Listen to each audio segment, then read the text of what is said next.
Good morning, मैं doctor श्रद्धा Galgali, doctor श्रद्धा एक्सेला clinic Punawale से। आज हम बात करेंगे फर्स्ट ट्राइमेस्टर अबॉर्शंस के बारे में। तो बहुत फ्रीक्वेंटली हम देखते हैं कि फर्स्ट ट्राइमेस्टर में जो बच्चे खराब होने की संख्या है वो ज़्यादा होती है। तो this is by law 1 in 5 pregnancies में ये दिक्कत आनी ही आनी है। इसे कोई नहीं रोक सकता, ना मेडिसिन रोक सकती है ना इंजेक्शन रोक सकते हैं।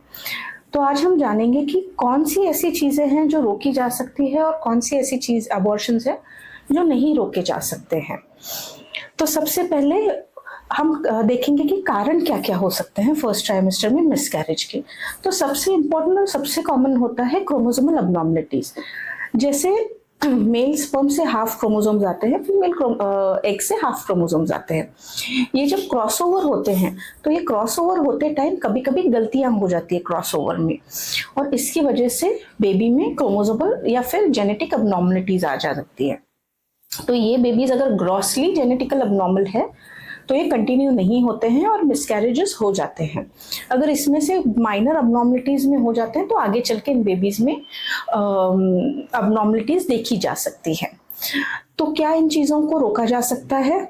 कुछ हद तक रोका जा सकता है लाइफस्टाइल चेंजेस की वजह से, या फिर स्मोकिंग, या फिर कोई ऐसी चीज़ें हैं जिनकी वजह से आपके बॉडी में एजिंग की प्रोसेस ज़्यादा हो रही है।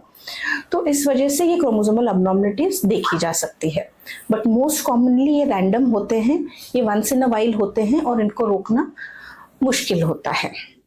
सो फर्स्ट कॉमन कॉज हो गया क्रोमोसोमल अबनॉर्मलिटीज। क्या ये रिपीट होती है? अगर ये जेनेटिकली पेरेंट्स में से किसी क्रोमोसोम की वजह से हो रही है तो ये रिपीट हो सकती है। अगर वंस इन अ वाइल सिर्फ क्रॉसओवर में बेबीज में आइसोलेटेड आ रही हैं तो ये मोस्ट कॉमनली नेक्स्ट प्रेगनेंसी में नहीं देखी जाएंगी और नेक्स्ट प्रेगनेंसी नॉर्मल कंटिन्यू हो सकती है। सेकेंड होता है ऑटो इम्यून डिसीज, जैसे एप्ला सिंड्रोम हो गया, सिस्टमिक लूपस एरिथ्रोमेटोसिस हो गया।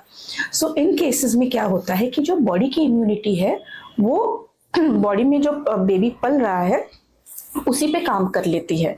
तो जैसे ही बेबी की कार्डियक एक्टिविटी स्टार्ट होती है वो एक फॉरेन बॉडी की तरह ट्रीट किया जाता है और वो जो औरत की खुद की इम्यूनिटी है उसके अगेंस्ट काम करके उसको डिस्ट्रॉय कर देती है। तो ये होता है ऑटो इम्यून वाला फैक्टर। ये कुछ हद तक ट्रीटेबल है, पर इसके लिए अगर पाया गया है कि पहली प्रेगनेंसी में भी ये हुआ है, सेकेंड प्रेगनेंसी में भी हुआ है, तो इसके लिए कुछ ब्लड टेस्ट ज़रूरी होते हैं। और ब्लड टेस्ट में अगर ये प्रूव होता है ऑटो इम्यून तो कुछ इंजेक्शंस और दवाइयों से ये प्रिवेंट किया जा सकता है। नेक्स्ट इम्पॉर्टेंट कॉज है हार्मोनल इम्बैलेंस। इसे हम बोलते हैं लुटियल फेज डिफेक्ट। जैसे अगर ओव्यूलेशन के बाद के जो सेल्स हैं वो कुछ हार्मोन सिक्रीट करते हैं जिसकी वजह से वो प्रेगनेंसी को इनिशियल 3 मंथ्स में सपोर्ट करते हैं जब तक प्रेगनेंसी खुद के हार्मोन्स टेक ओवर नहीं करती है। अगर इन हार्मोन्स में डेफिशिएंसी है तो अगेन ये अबॉर्शंस की तरफ जा सकते हैं। हाँ, इनको भी कुछ मेडिसिन, इंजेक्शंस, दवाइयों से प्रिवेंट किया जा सकता है। थर्ड होते हैं यूट्राइन अबनॉर्मलिटीज, जैसे यूट्राइन बाइकॉर्नेट, जैसे 2 यूट्रस के हॉर्न्स है, या सर्विक्स में कुछ प्रॉब्लम है, या फिर यूट्रस के अंदर कोई सेप्टम है, तो इस वजह से भी अबॉर्शंस हो सकते हैं। तो ये भी सर्जिकली ट्रीट किए जा सकते हैं।